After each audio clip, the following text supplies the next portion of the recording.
세계와 우리 자신이 지닌 의미를 밝히려는 일은 인간 정신의 오래된 열망이다. 시대마다 종교적, 철학적 체계들이 뒤를 이어 등장했고, 각각은 세계와 인간의 수수께끼에 대해 서로 다른 해답을 내놓았다. 그러나 이러한 견해의 교차 속에서도 진보는 분명히 존재한다. 진리는 결코 어느 천재가 우연히 완성된 형태로 발견할 수 있는 사물이 아니야. 진리는 하나의 생성 과정이며 서서히 무르익어가는 산물이다. 따라서 학문의 발전 과정은 곧 진리 자체의 성수 과정이며, 진리는 오직 그 끝에서야 비로소 온전한 열매로 드러날 수 있다. 역사 속에서 각 시대는 세계의 의미와 인간의 위치에 대해 저마다 다른 관념을 지니고 있었다. 이러한 관념들은 각 문화와 시대에 독특한 색채를 부여했으며, 심지어 사람들의 실제 생활 방식에도 깊이 영향을 끼쳤다. 인간의 행동은 언제나 그가 지닌 세계관에서 비롯되며, 인간의 삶의 모습은 언제나 그의 형이상학적 사유의 반영이다. 예컨대 불교 민족들의 정치적 사회적 안정 추구는 그들의 열망이 열반을 향하고 있기 때문이고, 오늘날 우리 시대의 조급한 물질적 발전과 황금 송아지에 대한 숭배는 우리가 오직 윤회에만 실제적 의미를 부여하기 때문이다. 역사 속에서 물질주의에 빠져든 세대들을 어디서 만나든 우리는 그 세대가 이상을 이론적으로조차 중요하게 여기지 않으며, 형이상학적 관념으로부터도 더 이상 영향을 받지 않는다는 것을 알 수 있다. 그리고 그것은 대중의 종교적 무관심 속에서 가장 뚜렷하게 드러난다. 형이상학은 존재하지 않는다라는 믿음은 필연적으로 강조점을 지상의 삶에 두게 한다. 우리 세기는 이를 통해 지상에서 황금시대를 열어가고 있다고 믿으며 살아가고 있다. 그러나 우리가 실제로 어떤 결말을 향해 가고 있는지는 자살 통계가 잘 보여준다. 문명화된 유럽에서는 매 시간마다 3명이 스스로 목숨을 끊으며 자살자의 수는 수년 동안 무시무시할 정도로 꾸준히 증가해왔다. 인간은 언제나 자신이 가진 세계관, 곧 세계의 수수께끼에 대한 관념에 따라 행동한다. 그렇다면 인간을 개선하고자 하는 자는 무엇보다 먼저 사람들이 그 세계관을 새롭게 배울 수 있도록 이끌어야 한다. 다시 말해, 인류의 도덕적 진보는 철저히 학문의 발전 가능성에 달려있다. 학문이 발전할 수 있다면 우리는 더 나은 상태로 나아갈 가능성을 지니며 다시금 이상으로 이끌리는 문화 형태를 회복할 수 있다. 그러나 학문이 발전할 수 없다면 인류 상태의 진보와 회복은 불가능하다. 그러므로 과연 학문이 발전할 수 있는가라는 질문은 가장 중요한 의미를 지니며, 이는 실천적 관점에서도 중대한 문제이다. 인류의 역사적 의식은 이 질문에 그렇다고 대답한다. 너무나 자명하게 그렇다고 보기 때문에 어떤 이는 이에 대한 특별한 논의 자체가 불필요하다고 생각할 수도 있다. 왜냐하면 학문의 발전 가능성은 세간에서 거의 의심조차 받지 않기 때문이다. 실제로 정신적 진보에 대한 믿음은 우리 세대의 의식 속에 너무도 깊이 자리 잡아 술집의 어느 탁자에 앉아도 이야기를 듣게 될 정도이다. 그러나 곧 드러나듯 이러한 믿음에는 거의 항상 잘못된 관념들이 뒤섞여 있다. 그것들은 우리가 한편으로는 정신적 진보에 대한 믿음을 더 높이고, 다른 한편으로는 그에 얽혀있는 특정한 헛된 희망들을 단념할 때만 비로소 사라질 수 있다. 먼저 바로잡아야 할 오해가 있다. 학문의 진보가 단순히 폭만 넓혀가는 과정이라고 여기는 생각이다. 그러나 진정한 진보는 언제나 깊이로 향한다. 그럼에도 매 세대는 자신들이 후대에 남기는 것은 단지 표면적인 작업일 뿐이라고 믿는다. 또 다른 오해는 과학이 발전할수록 세계의 수수께끼가 점점 더 명료해진다고 생각하는 것이다. 실제로는 그와 반대의 경우가 지금까지 계속되어 왔으며 아마 앞으로도 오랫동안 그럴 것이다. 언젠가는 그 희망이 이루어질지도 모르지만 말이다. 따라서 우리의 탐구는 두 가지 질문을 향한다. 첫째, 인간 정신의 진보는 과연 어느 정도의 깊이에 이르렀는가? 둘째, 그것이 세계의 수수께끼를 푸는데 어떤 기여를 하고 있는가? 이 두 질문은 서로 밀접히 연결되어 있으며 이 책의 마지막에 가면 그 관계가 더욱 분명해질 것이다. 그러나 다루는 과정에서는 이들을 구분해야 한다. 잘 구분하는 자가 잘 가르친다 라는 말처럼 말이다. 과학이 깊이로 나아가는 진보를 이끌 수 있다는 점은 사례를 통해 가장 잘 드러난다. 인간의 눈에 보이는 태양, 행성, 항성들은 동쪽에서 떠서 서쪽으로 지는 것처럼 보인다. 고대 그리스인들은 이 감각적 착각을 사실로 받아들였고, 천문학에 주어진 과제는 감각은 우리를 속이지 않는다는 전제를 유지한 채 이러한 움직임을 설명한 것이었다. 하지만 이 과제는 점점 더 복잡해졌다. 태양계의 운동을 설명하려면 수많은 주기와 주전원을 가정해야 했던 것이다. 그럼에도 사람들은 자신들이 올바른 길을 가고 있다고 믿었고 후대에는 단순한 표면적 작업만 남겨질 것이라 여겼다. 그러나 코페르니쿠스가 인류를 속박해온 이 감각적 환상을 깨뜨리고 행성들은 태양을 중심으로 돈다는 생각을 제시했을 때 비로소 명백해졌다. 표면적 덫을로는 결코 도달할 수 없는 길이 있었음을, 그리고 이제 새로운 깊이로의 진보가 시작되었음을, 비슷한 사례들을 다른 경험적 학문 분야에서도 찾아볼 수 있다. 그러나 더 유익한 것은 곧장 철학을 살펴보는 일이다. 철학 역시 세계를 설명하려 했다. 하지만 어느 세계를? 바로 우리의 감각이 드러내는 세계를. 철학도 천문학과 마찬가지로 감각적 현상을 곧장 실제로 받아들였던 것이다. 우리의 표상이 사물과 일치한다는 것은 너무도 당연한 전제처럼 여겨졌다. 사람들은 바깥에 있는 온 세계가 우리의 감각기관을 통해 머릿속으로 들어와 그곳에서 거울처럼 비춰지는 것이라고 믿었다.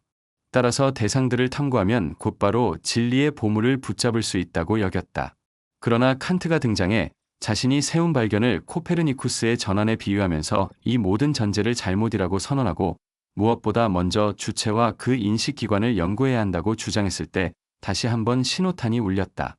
이제까지의 표면적인 탐구보다 더 깊은 차원의 탐구로 향해야 한다는 신호였다. 현대의 진화론 역시 의식적이든 아니든 결국 칸트의 길을 따르고 있다. 생물학적 과정은 가장 단순한 유기체에서 시작해 오늘날 가장 복잡한 인간 유기체에까지 이르렀다. 예컨대 나무는 아직 외부 자연과의 관계가 단순하고도 적다. 햇빛과 비, 바람과 날씨에 반응하며 그에 따라 자라난다. 반면 동물계에서는 외부 세계와의 관계가 끊임없이 확대되고 다양해졌고 유기적 발달과 더불어 지적 발달이 손잡고 함께 진행되었다. 굴에서 인간에 이르는 조직의 발달에는 그와 나란히 의식의 발달이 뒤따랐다. 설령 오늘날의 인간이 유기적 형태의 발달면에서 자연과 맺을 수 있는 관계의 최대값에 이르렀다 하더라도 기술과 이론 과학을 통한 역사적 과정 속에서 이 관계망은 계속 확장될 것이다. 따라서 의식의 성장은 유기적 발달이 마무리된 이후에도 여전히 지속된다. 이제 우리는 모든 동물적 유기체의 입장에서 외부 자연을 두 부분으로 나눌 수 있다. 한쪽은 그 감각기관이 접속할 수 있는 영역이고 다른 한쪽은 그 유기체와 전혀 관계 맺지 않는 곧 초월적 영역이다. 생물학적 과정 속에서 이 두 세계의 경계선은 항상 같은 방향으로 이동해왔다. 감각의 수가 늘어나고 그 성능도 향상되었다. 감각이 점차 분화되고 점점 더 미세한 물리적 자극에도 반응할 수 있게 되면서 페이너가 말한 심리물리적 역치는 꾸준히 앞으로 밀려갔다. 이 역치 바깥의 자극은 의식에 도달하지 못한다. 따라서 생물학적 발달과 의식의 발달은 곧 초월적 세계의 영역을 줄이는 대신 인식된 세계의 영역을 넓히는 방향으로 표상과 실제 사이의 경계를 끊임없이 이동시켜온 과정이다. 결국 다윈은 생명체의 입장에서 언제나 초월적 세계가 존재해왔음을 증명했고 칸트는 인간에 대해 같은 사실을 보여주었다. 그것은 바로 물자체와 현상을 구별해낸 그의 사유였다. 이와 정반대인 입장이 바로 유물론이다. 그래서 진화론을 유물론의 토대로 삼으려는 생각에는 많은 혼란이 뒤따른다. 유물론자는 감각적 외양에 사로잡혀 있으며 눈을 단순히 현상의 거울로만 본다. 밖에 있는 세계가 그대로 머릿속에 들어와 재현된다고 믿는 것이다. 따라서 사물들을 연구하면 그 속에서 곧바로 세계의 수수께끼에 대한 해답을 얻을 수 있다고 여긴다. 그는 칸트가 제기한 문제에 대해서는 전혀 알지 못한다. 그는 마치 파란 안경을 쓰고 있으면서 세상이 파랗게 보이는 이유를 사물 자체에서 찾으려는 사람과 같다. 감각과 어떤 관계도 맺지 않는 세계의 한 부분은 그의 눈에는 존재하지 않는다. 유물론은 단 하나의 전제를 기반으로 성립하며 그 전제가 무너지면 함께 무너진다. 곧 모든 실제는 감각적으로 지각될 수 있어야 한다는 것이다. 포이어바흐는 이렇게 말했다. 감각의 대상, 곧 감각적인 것만이 진정으로 실제하는 것이다. 따라서 진리, 실제, 감각성은 하나다. 그러나 이 전제, 즉 자연의 모든 힘마다 그것을 지각할 감각이 대응해야 하며 따라서 감각의 수와 힘의 수가 일치해야 한다는 생각은 사실과 어긋난다. 왜냐하면 의식은 생물학적 진화 과정 속에서 아직 완결되지 않은 산물임이 분명히 드러나기 때문이다. 예를 들어 자기나 전기와 같은 힘들은 우리의 감각으로 직접 지각되지 않는다. 그것들은 오직 다른 감각적 현상으로 변환될 때만 확인될 수 있다.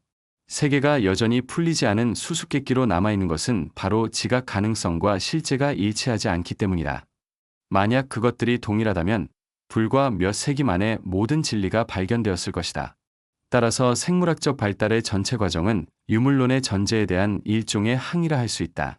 모든 생물학적 단계마다 감각과는 관계 맺지 않는 초월적 세계의 영역이 다른 범위로 존재한다.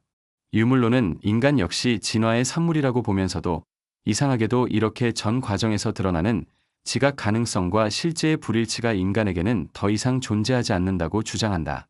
유물론에 따르면 감각이 자연의 모든 외적 힘들과 관계를 맺어주며 그 관계가 없는 곳에는 힘 자체도 없다. 그러나 이것은 논리적 오류이며 악순환으로만 증명될 수 있는 주장이다. 곧 감각적인 것만이 실제한다. 따라서 초감각적인 것은 있을 수 없다. 왜냐하면 그것이 존재한다면 감각적으로 지각될 것이기 때문이다 라는 식이다. 이에 맞서 우리는 오히려 이렇게 말해야 한다.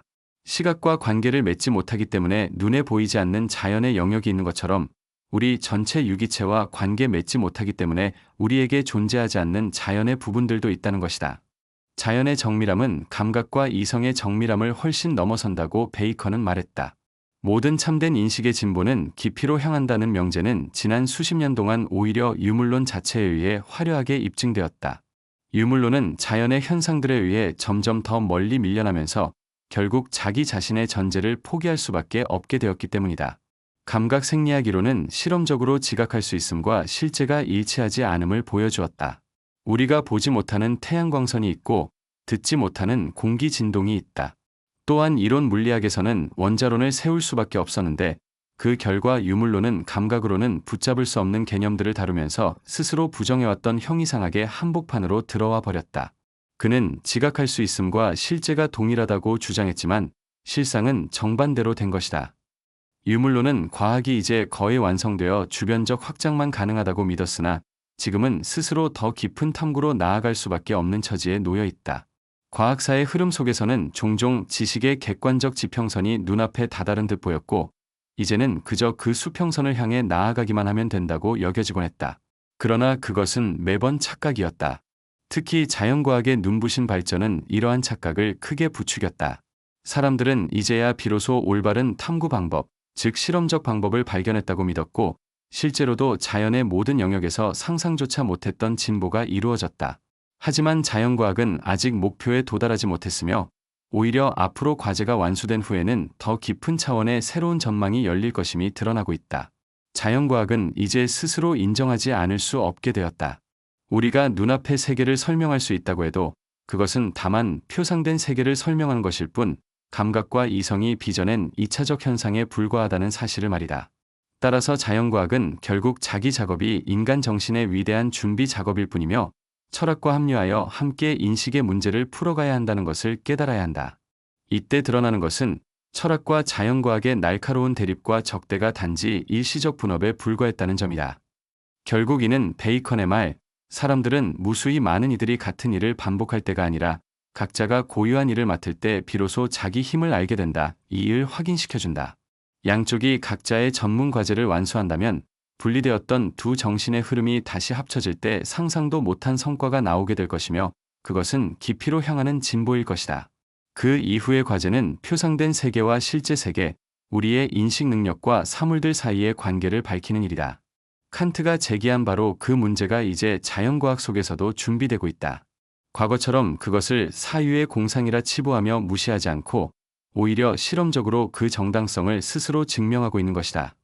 자연과학은 이제 경험 세계를 설명하는 것이 결국 인간 정신의 독특함을 설명하는 것일 뿐임을 깨닫기 시작했다. 따라서 머지않아 자연과학은 쇼펜하우어의 말에도 더 이상 반대하지 못할 것이다. 힘들의 본질, 지성에 의해 규정된 객관적 세계, 인과의 사슬과 물질의 시작 없음은 모두 물리학의 독자성을 거두어가며 그것들은 물리학의 연꽃이 형이상학의 땅에 뿌리 내린 줄기와 같다. 자연과학의 가장 뛰어난 대표자들은 이미 이 지점에 다다랐으며 그들이 조언을 구하는 대상은 다름 아닌 칸트이다. 철학과 자연과학은 서로 다른 길에서 출발했지만 결국 한 지점을 향해 나아가고 있다. 그리고 그곳에서 두 길이 합쳐질 때 세계의 수수께끼를 더 깊이 탐구할 수 있는 안정된 토대가 마련될 것이다. 우리는 이미 잘 알고 있다. 우리의 감각이 충분하지 않아서 우리는 세계 전체의 실제를 포착할 수 없다는 것을. 우리의 의식은 태양과 같지만 그 빗줄기가 우주의 경계에까지는 미치지 못한다. 현대 진화론은 왜 그런지를 설명해준다. 하지만 여기서 중요한 것은 단순히 감각의 수가 부족하다는 양적 결함만이 아니다. 우리의 의식이 세계와 맺는 관계에는 질적 변형도 일어난다. 세계는 의식 속에 들어오는 과정에서 변형된다. 자연 속에서 에테르의 진동인 것은 의식 속에서는 빛이 되고 공기의 진동은 소리로 변한다. 따라서 우리는 가면 무도회 속에 있는 셈이다. 사물 자체를 보는 것이 아니라 단지 우리의 감각이 그것들에 반응하는 방식을 보고 있을 뿐이기 때문이다. 그렇다면 사물은 단지 감각보다 더 많을 뿐 아니라 실제 세계에서의 그것과 우리의 표상 속에서의 그것은 전혀 다른 것이다. 그리고 여기서 곧바로 도출되는 결론은 다른 존재들은 우리와는 전혀 다른 세계를 가질 수 있다는 점이다. 이렇게 보았을 때 세계의 수수께끼에 대한 인간의 사유는 이렇게 요약될 수 있다. 의식은 결코 그 대상인 세계를 온전히 다 담아내지 못한다. 이제 두 번째 큰 수수께끼로 넘어가자. 그것은 바로 인간 자신이다. 세계가 의식의 대상이듯 자아는 자기의식의 대상이다. 의식이 세계를 논리적으로 관통하고 그 내용을 규정하려 애쓰듯 자기의식도 자아를 이해하려 애쓴다. 그러나 이 과제에 있어서는 거의 모든 것이 아직 풀리지 않는 채로 남아있다. 세계와 의식에 관해서는 적어도 유물론적 이해가 물러나게 되었지만 자기의식과 자아에 대해서는 여전히 부분적으로 그 영향이 남아있다. 다시 말해 유물론은 여전히 모든 심리학을 생리학으로 환원할 수 있으리라는 희망을 버리지 못한다. 하지만 설사 그것이 가능하다 해도 그는 또다시 더 깊은 차원으로 나아가야 하는 지점에 서게 될 것이다. 정신의 문제는 비록 유물론적으로 풀린다 해도 곧바로 새로운 문제를 낳기 때문이다. 다가올 세기의 철학은 분명히 칸트의 문제와 나란히 또 다른 문제를 다루게 될 것이다. 그것은 이제 막 제기되기 시작한 질문이다. 자기의식이 과연 그 대상인 자아를 완전히 포괄할 수 있는가?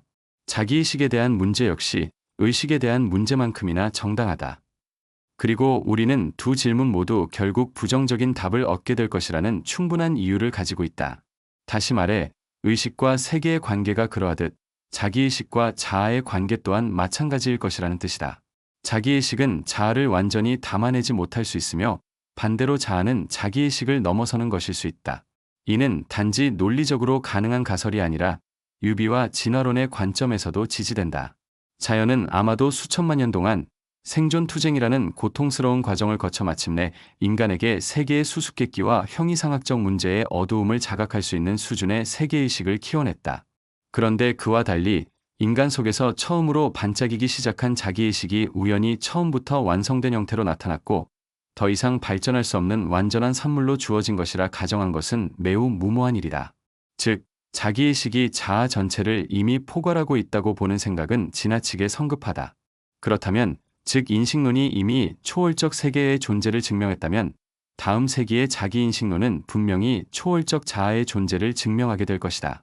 그리고 분명한 것은 인간의 수수께끼를 푸는 데 있어 자기의식과 자아의 관계를 묻는 문제가 세계의 수수께끼를 푸는 데 있어 의식과 세계의 관계를 묻는 문제가 가졌던 것과 똑같은 중요성을 지닌다는 점이다. 수세기 동안 답보 상태에 머물러 있던 영혼의 문제가 만약 자기의식이 자아를 단지 부분적으로만 포괄한다는 것이 입증된다면 전혀 새로운 국면으로 들어설 것이다. 그렇게 된다면 영혼 문제의 걸림돌이 되어왔던 이원론적 대립은 제거될 것이고 문제는 일원론적으로 해결될 수 있게 될 것이다. 이 문제는 일단 여기서 주의를 환기하는 정도로 충분하다. 이렇게 함으로써 현재 표면적인 심리학의 작업이 완료된 후에도 앞으로의 진보는 다시 깊이로 향하게 될 것임을 분명히 할 수 있다. 이제 우리는 두 번째 과제로 나아갈 수 있다. 그것은 바로 과학의 진보가 세계 전체에 의해 가능성에 어떤 기여를 하는가 하는 문제이다. 학문의 발전 가능성은 바로 이 질문의 대답에 달려 있다. 우리 시대는 자연과학적 탐구가 지배하는 시대로 특징 지어진다. 그런데 이 탐구가 이미 끝나가고 있다고 보기는 어렵다. 오히려 가장 중요한 발견들은 아직도 이러한 표면적 연구 과정 속에 남아있는 것처럼 보인다.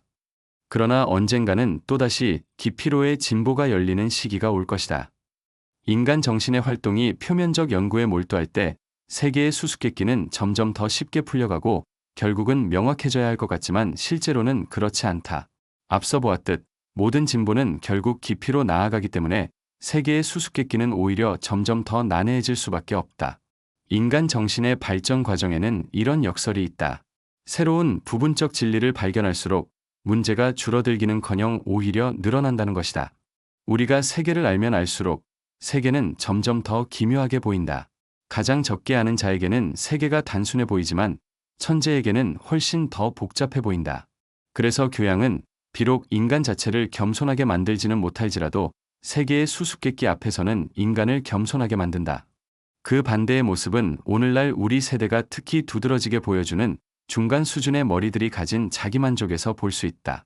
괴테는 인간에게 가장 큰 행복은 탐구 가능한 것을 탐구하고 탐구 불가능한 것을 고요히 경외하는 데 있다라고 말했다. 그러나 오늘날에는 세상에 대한 경외심, 형이상학적 필요성에 대한 감각이 그 어느 때보다도 약해졌다. 그리고 대중의 종교적 무관심은 이 경외심의 상실과 형이상학적 무감각이 이미 민중 전체의 의식 속에 깊이 퍼져 있음을 보여준다. 세계의 수수께끼가 본질적으로 탐구 불가능하다는 점을 보여주는 대표적인 말이 소크라테스의 유명한 선언이다. 나는 내가 아무것도 모른다는 것을 안다. 이 말은 흔히 오해된다. 그는 단순히 내가 배우지 못한 학문이 있다라고 말한 것이 아니라 그렇게 이해한다면 소크라테스의 입에 진부한 말을 억지로 넣는 것이 되며 플라톤이 감탄할 이유도 없었을 것이다. 만약 문제적인 것의 범위가 변하지 않는 것이고 인간의 정신이 단지 표면적으로만 지식을 넓혀가야 한 것이라면 그저 오래 살기만 하면 모든 지식을 얻을 수 있을 것이다. 그러나 소크라테스가 진정으로 말하고자 한 바는 지식이 늘어날수록 무지 또한 더 크게 드러난다는 사실이다. 왜냐하면 모든 진보가 깊이로 나아가기 때문이며 그렇게 될 때 의식은 결코 자기의 대상을 다 담아내지 못한다. 인간의 지성의 관점에서 진리는 본래 완전히 알 수 없는 것이다. 이 점에서 파우스트의 탄식이 떠오른다. 나는 우리가 아무것도 알 수 없다는 것을 본다. 이는 자연과학적으로 말하자면 단순히 역사적으로 극복 가능한 인식의 한계만이 있는 것이 아니라 오직 생물학적 진화 과정을 통해서만 극복될 수 있는 인식의 장벽도 존재한다는 의미이다. 만약 모든 해결된 문제가 새로운 문제를 낳는다면 문제의 수는 계속 늘어나게 된다. 따라서 가장 겸손한 사람은 가장 많은 문제를 아는 사람일 것이며 그는 자신의 무지를 누구보다 크게 느낄 것이다. 더 나아가 자연의 모든 현상을 충분히 깊이 분석할수록 우리는 결국 뚫을 수 없는 형이상학적 어둠 속에 빠져들 수밖에 없다는 사실을 깨닫는다. 돌이 지구의 중심을 향해 떨어지는 것과 인간이 생각하는 것, 이 둘 모두 근본적으로는 동일하게 설명 불가능한 것이다. 형이상학적으로 본다면 사물들의 이해 가능성에는 차이가 없다. 그것들은 모두 똑같이 불가해하다. 오직 유물론자들만이 자연과학적 연구가 모든 어둠을 빛으로 바꿔줄 것이라 믿는다. 그들은 힘과 물질은 이해할 수 있다고 생각하면서 정신은 이해할 수 없는 것으로 여긴다. 그래서 정신을 힘과 물질로 환원하려 한다. 그러나 사실은 정반대이다. 만약 이해할 수 있는 것이 있다면 그것은 바로 정신, 곧 의식이다. 우리는 의식에 대해서만 직접적으로 알고 있다. 반면 자연에 대해서는 오직 의식에 작용하는 만큼만 간접적으로 알 수 있을 뿐이다. 그러므로 모든 물질은 결국 의식 상태 속에서만 알려진다. 의식에 표상된 것 이외의 존재를 우리는 전혀 알지 못한다. 곧 존재한다와 인식된다는 사실상 같은 말이다. 따라서 정신이야말로 원초적이고 실제적인 것이며 물질은 단지 2차적인 현상일 뿐이다.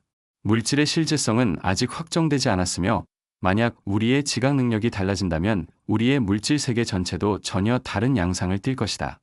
따라서 유물론자들이 정신은 손으로 잡을 수 없으니 실제하지 않는다라고 하면서 물질은 머리를 부딪히면 아프니까 실제한다라고 주장하는 것은 언뜻 그럴듯해 보이지만 실제로는 전도된 사고이다. 심지어 유물론에 가까운 입장을 가졌던 헉슬리조차 이에 반대할 수밖에 없었다. 그는 이렇게 말한다. 만약 유물론자들이 자기들의 범위를 넘어서서 우주에는 물질과 힘, 그리고 필연적 법칙만 있다고 말하기 시작한다면 나는 그들을 따를 수 없다. 물질과 힘은 우리가 아는 한 단지 의식의 특정한 형태들에 붙여진 이름일 뿐이다. 따라서 부정할 수 없는 사실은 우리가 물질 세계라고 부르는 것은 언제나 이념적 세계의 형태 아래에서만 알려진다는 것이다.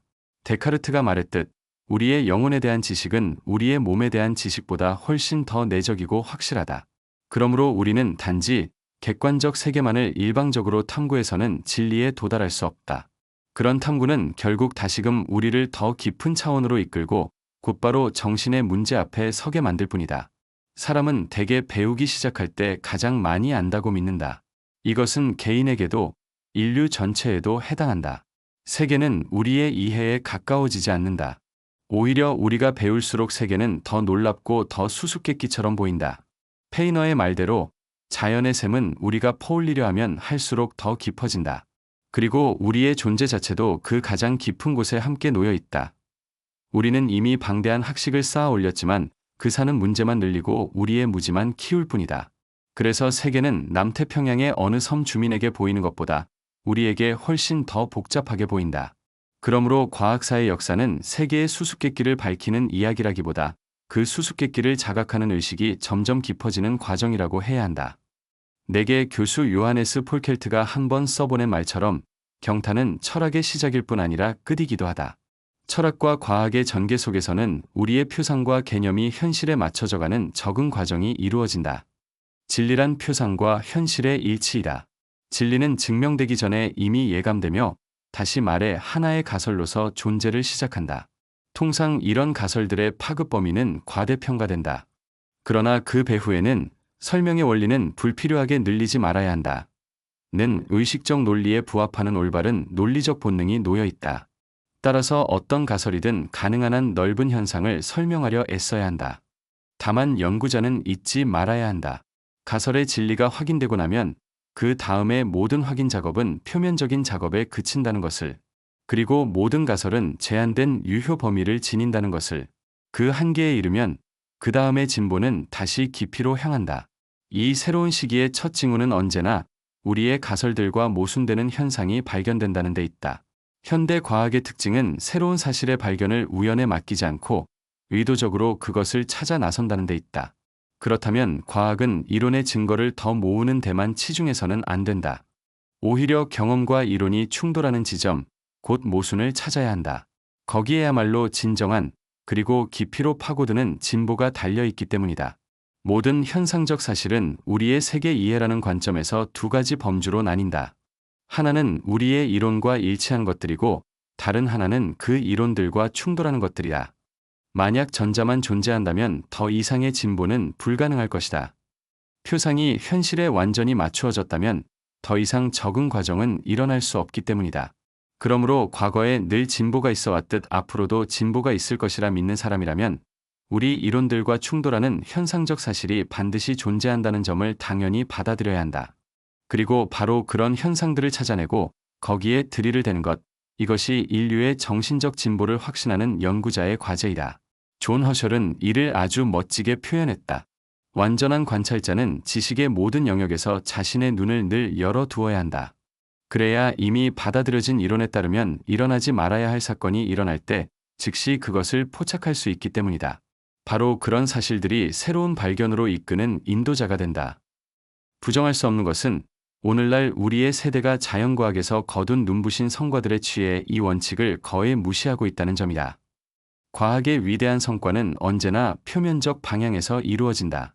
그래서 사람들은 이제 마침내 진리에 이르는 유일한 길을 찾아냈다고 쉽게 착각한다. 그 결과 우리는 경험이 이론과 충돌하는 사실들을 반드시 품고 있다는, 그리고 미래의 진보만큼이나 그것이 확실하다는 믿음을 잃어버리고 오히려 그러한 현상은 존재할 수 없다고 여기는 선입견을 갖게 되었다. 만약 이러한 편견이 연구의 공식적 태도로 굳어져 버린다면 그것은 곧 과학의 정지를 의미할 것이다. 따라서 우리는 늘 이렇게 믿음을 간직해야 한다. 인간의 의식은 결코 그 대상을 완전히 포괄하지 못하며 오직 점진적으로 그것을 향해 나아갈 뿐이다. 사도 바울의 말처럼 우리의 지식은 언제나 부분적일 뿐이다. 이런 태도야말로 새로운 진보의 길을 열어가는 올바른 정신적 자세이다. 반대로 지금까지 얻은 조각난 지식에 도취하여 그것을 자랑스럽게 읊조린다면 베이컨의 경고가 우리에게 그대로 맞아떨어질 것이다. 배운 부는 빈곤의 주된 원인이며 현재에 대한 지나친 자신은 미래를 위한 진정한 노력을 소홀히 하게 만든다. 그렇다고 해서 우리가 현상을 이론 아래 굴복시키려는 노력을 멈추어야 한다는 뜻은 아니다. 다만 그것이 전체 과제의 일부에 불과하다는 점을 잊지 말아야 한다. 특히 우리의 이론과 가장 잘 들어맞는 현상들, 그래서 우리의 이성이 스스로의 승리를 확인하는 듯한 현상들은 진정한 진보를 보장하지 않는다. 오히려 더 가치 있는 것은 우리의 이성을 곤란에 빠뜨리는 사실들이다. 바로 그런 사실들이 우리를 이론의 변형으로 내몰고 따라서 표상을 현실에 더 정밀하게 맞추도록 한다. 그리고 이런 적응과 수정은 생명의 영역에서든 정신의 영역에서든 언제나 진보의 길이 되어 왔다. 지배적인 이론들에 대한 부정적 사례야말로 연구자가 발견할 수 있는 가장 귀중한 것이다. 따라서 이미 획득한 지식의 척도를 앞으로 획득해야 할 지식에 적용해서는 안 되며 또한 가능한 것의 범위를 과거의 경험에 따라 규정해서도 안 된다. 새로운 현상은 우리가 알고 있는 모든 법칙과 모순될 수 있다. 그러나 그것은 여전히 우리가 모르는 어떤 법칙에 속할 수 있으며 나아가 그 법칙이 기존의 법칙들을 폐기할 수도 있는 것이다. 예컨대 자기는 중력의 법칙에 모순된다. 세계가 여전히 수수께끼로 남아있다는 사실 자체가 곧 우리에게 아직 알려지지 않은 자연의 힘들과 그 법칙적 표현들이 존재한다는 것을 직접적으로 보여준다. 따라서 우리는 단지 경험과 이론 사이의 모순이 존재할 것임을 사전에 인정해야 할 뿐 아니라 그 모순이 특정한 범위 안에만 머물 것이라고 단정해서도 안 된다. 그것은 곧바로 비논리적인 주장이 된다. 우리가 모르는 힘들이 특정한 한계 내에서만 작용한다고 말할 근거는 어디에도 없기 때문이다. 과학의 진보는 언제나 가능하다고 여겨지는 것의 범위를 확장해왔다. 그러므로 새로운 현상 앞에서 곧바로 그것은 불가능하다라고 맞서는 대신 우리는 이렇게 기억해야 한다. 가능한 것의 범위를 정하는 것은 자연 자체이지 우리가 아니다. 우리가 확실히 알 수 있는 것은 오직 하나뿐이다. 그것은 논리적 수학적 모순이 불가능하다는 점이다. 예컨대 나무로 된 쇠라든가 구부러진 직선 같은 거 말이다. 안타깝게도 현대 과학은 자연 앞에서 이런 편견 없는 태도를 충분히 갖추지 못하고 있다. 편견과 선입견은 특히 유물론자들에게서 두드러지게 나타난다. 그들은 오만하게도 자신들의 의식이 그 대상을 완전히 파악했다고 믿는다. 그들에게 미래가 가져다 줄 것은 단지 표면적 진보일 뿐이다. 수많은 후대의 정신적 노력은 단지 같은 흐름을 반복하는 것에 불과할 것이다. 19세기의 유물론자들이 옳았다. 이러한 잘못은 비록 더 약한 형태이긴 하지만 학자 일반에게서도 드러난다. 이미 칸트는 이렇게 말했다. 학술 아카데미에서는 나는 모른다라는 말이 좀처럼 들리지 않는다. 전문학자들은 언제나 새로운 발견을 마치 자기 고유 권한에 대한 침해로 간주하는 경향이 있다. 물론 이러한 현상에도 긍정적인 면이 있음을 부정할 수는 없다. 인류가 마치 탐구의 한계가 눈앞에 보이는 듯 착각한 것은 나름대로 유익한 환상이다. 만약 우리가 진리를 언제나 끝없이 먼 곳에서만 어렴풋이 짐작할 수 있다면 진리를 향한 우리의 열망은 쉽게 시들어 버렸을 것이다.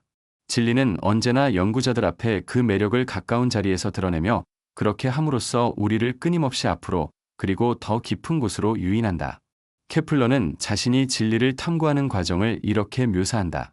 진리는 어느 순간 눈앞에서 사라졌다가 다시 모습을 드러내며 그를 유혹했다. 그는 그것을 버질의 목가에 나오는 위험한 갈라테이아에 비유했다. 내게 다가오는 갈라테이아, 그 소녀는 곧 도망가 버린다. 그러나 다시 돌아와 먼저 자신을 보이려 한다. 바로 이러한 환상 덕분에 인간 정신은 진보가 결국 다시금 깊이로 향한다는 사실을 스스로 깨닫지 못하게 되며 그 결과 새로운 발견을 맞이할 준비가 부족해진다. 그러나 여전히 가장 좋은 정신적 태도는 선입견 없는 마음이다. 그래서 종종 이런 역설적인 말이 나오곤 했다. 학식보다는 무지가 오히려 새로운 발견에 더 적합하다. 심지어 저명한 생리학자 베르나르조차 유물론적 한계에 갇혀 있었음에도 불구하고 비슷한 견해를 내비친 적이 있다. 발견을 하기 위해서는 무지해야 한다고 흔히 말한다. 이 말은 그 자체로는 거짓이지만 그 안에는 진실이 숨어 있다. 그것은 곧 어떤 특정한 이론에 의해 고정된 생각에 얽매여 모든 것을 그 이론과의 부합 속에서만 확인하려 드는 태도보다 차라리 아무것도 모르는 편이 더 낫다는 뜻이다.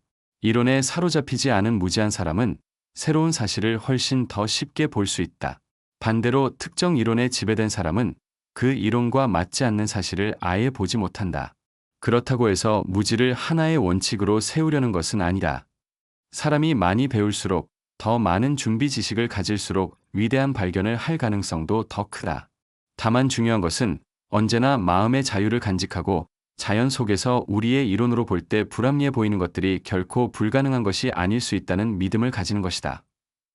이처럼 이론적 전제에서 비롯된 편견은 단순히 진보를 가로막을 뿐만 아니라 실제로는 부정적인 결과까지 낳는다. 우리는 이미 우리의 이론 속에서 자연 현상의 풍부함을 개념적 그물망으로 엮어놓았고 그것들을 범주별로 나누어 정리해 두었다. 그런데 이 범주 체계가 어디까지나 임시적 가치를 가진 것이라는 확신 대신 그것이 완벽하다는 편견이 들어서면 새롭게 발견되는 현상들마저 억지로 이 범주들 속에 끼워 넣게 된다. 그 현상들이 본래의 성질상 거기에 들어가기를 거부하고 오히려 체계 자체의 변화를 요구해야 마땅한 것임에도 불구하고 말이다. 만약 우리가 이러한 분류들이 언제나 당대의 지식 수준을 반영한 것일 뿐이라는 사실을 잊어버린다면 이후에 나오는 모든 새로운 관찰은 옛 범주 속으로 억지로 끌려 들어가며 그 과정에서 종종 사실 자체가 왜곡된다. 그것조차도 여의치 않을 때는 고립된 사실은 아무것도 증명하지 못한다라는 잘 알려진 말로 불편한 현상들을 배제해버린다. 마치 사실에도 등급이 있어서 일상적인 사실만 사실로 취급될 수 있다는 듯이 베이컨은 이미 이렇게 말한 바 있다. 그 자체로 새로운 것도 결국은 오래된 것의 방식으로 이해된다. 그러나 앞으로의 모든 발견이 반드시 우리 옛 서랍 속에 들어맞아야 한다고 전제한 것은 곧 미래의 진보 자체를 부정하는 셈이다. 예를 들어 해왕성을 발견한 르베리에가 천왕성의 운동에서 관찰된 이상 현상을 그것이 가진 새로움 그대로 인정하지 않고 기존에 알려진 요인들로 억지로 설명하려 했다고 가정해보자.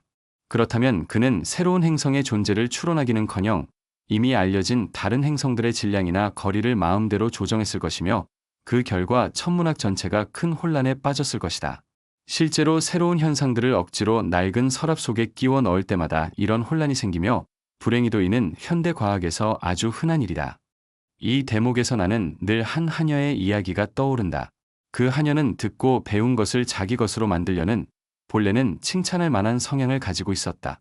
그런데 언젠가 알데바란이라는 별 이름을 들었을 때 그 새로운 지식을 옛 방식으로 오해하여 그 별을 자주 알터 남작이라고 불렀다. 또 그 하녀가 한 번도 산을 본 적이 없다가 주인과 함께 티롤 지방을 여행하며 처음으로 산을 보게 되었을 때도 같은 오류에 빠졌다. 그는 그 새로운 광경을 또다시 옛 방식으로 이해하려 했던 것이다. 그래서 이렇게 물었다. 여기는 도대체 왜 이렇게 높은 둔덕들을 쌓아 올려 놓았나요?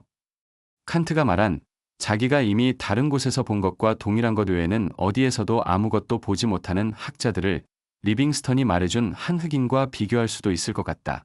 리빙스턴은 그 흑인에게 숟가락을 하나 주며 그것으로 우유를 떠서 마시는 법을 가르쳐 주었다. 그런데 그 흑인은 역시 새로운 것을 옛 방식으로 이해했다. 그는 숟가락으로 우유를 떴지만 그것을 입에 대지 않고 다시 자신의 손바닥에 부은 다음 손바닥을 대고 마셨던 것이다.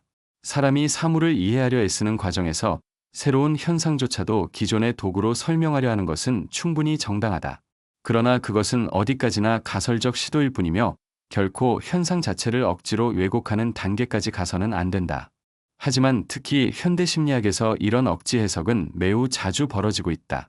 또한 현대 과학이 귀납적 방법을 강조하며 모든 철학적 사유가 반드시 현실에 근거해야 한다고 요구하는 것도 지극히 타당하다. 그러나 이러한 구호는 자주 남용된다. 물론 우리는 세계의 수수께끼를 밝히기 위해 무엇보다 먼저 경험에 호소해야 한다.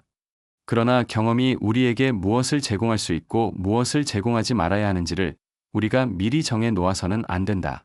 자연은 언제나 우리의 이론에 맞추어 고개를 끄덕여주는 우상처럼 행동하지 않는다. 오히려 우리는 앞으로 우리가 아직 담아낼 서랍을 갖고 있지 않은 현상들이 반드시 존재할 것임을 선언적으로 인정해야 한다. 그러므로 우리가 자연에게 해답을 구할 때 칸트의 말을 결코 잊어서는 안 된다. 이성에게서 계몽을 기대하면서 동시에 미리 그 결론이 어떤 쪽으로 나와야 하는지를 정해두는 것은 매우 불합리한 일이다. 더욱이 이는 이성보다도 자연에 대해서 더 크게 적용된다. 인간 정신이 자연과 씨름해온 이래 자연의 수수께끼는 해결되기보다 오히려 더욱 심화되어 왔기 때문이다. 우리가 이성을 가진 것은 우리에게 주어진 현상들을 조사하기 위해서다. 그러나 우리가 자연에 던지는 질문 속에 이미 절반의 답을 집어넣어 우리의 이론 틀 안에서만 경험이 가능할 것이라고 가정하는 순간 우리는 인간 이성을 발전 불가능한 것으로 격화시켜버리는 셈이 된다. 위대한 자연 앞에서 우리는 순진무구해야 한다. 그리고 진리의 왕국에 대해서는 그리스도가 하느님의 나라에 대해 했던 말씀을 그대로 옮길 수 있을 것이다. 너희가 어린아이와 같아지지 않으면 그 안에 들어갈 수 없다. 이제 지금까지의 내용을 간단히 요약해보자. 우리는 확인했다. 의식은 그 대상을 결코 완전히 파악하지 못하며 언제나 그것을 향한 끊임없는 적응 과정 속에 있다는 사실을. 그러나 의식의 확장이란 문제를 줄이는 것이 아니라 오히려 문제를 늘리고 더 많은 과제와 더 많은 노력을 불러온다. 학문이 잘하면 노동도 잘한다. 생물학적 과정 속에서 의식이 높아짐에 따라 감각적 세계와 초월적 세계 사이의 경계는 끊임없이 이동해왔다. 그리고 앞으로도 계속 이동해 갈 것이다. 설령 여기에 여섯 번째 감각이 덧붙여진다고 해도 마찬가지다. 생물학적 진화는 인식기관의 변형을 통해 의식의 역사적 진보와 같은 방향으로 이어져 왔으며 앞으로도 그럴 것이다. 우리는 또한 피할 수 없는 대안 앞에 서 있다. 미래의 진보가 존재한다면 우리는 언제나 선언적으로 이론에 모순되는 사실들이 존재한다는 것을 인정해야 한다. 만약 그런 사실들이 존재하지 않는다면 우리는 진보 자체를 부정해야 하며 그나마 남는 것은 단순한 표면적 작업뿐일 것이다. 선택은 결코 어려운 것이 아니다. 그러므로 우리가 지식의 보고 속에서 그런 모순적인 현상을 찾아내지 못한다면 그것은 곧 우리가 베이컨이 비판했던 오류, 즉 새로운 것을 낡은 방식으로 해석하는 오류에 빠졌다는 가장 좋은 증거일 것이다. 다시 말해 충돌하는 현상들을 억지로 낡은 서랍 속에 밀어 넣어 버렸다는 뜻이다. 과학만이 아니라 인간 인식기관 그 자체, 다시 말해 세계에 대한 우리의 의식이 진보할 수 있기 때문에 진보는 언제나 다시금 깊이로 향하며 정신은 끊임없이 새로운 문제를 공급받는다. 그리고 심지어 오늘날 아직 유년기에 머물러 있는 듯한 이 수수께끼 같은 존재, 즉 인간이 언젠가 노년의 세월에 이르게 되더라도 그는 언제나 솔론의 말을 되풀이할 수 있을 것이다. 나는 늙으면서도 쉬지 않고 앞으로 나아가며 배우고 있다.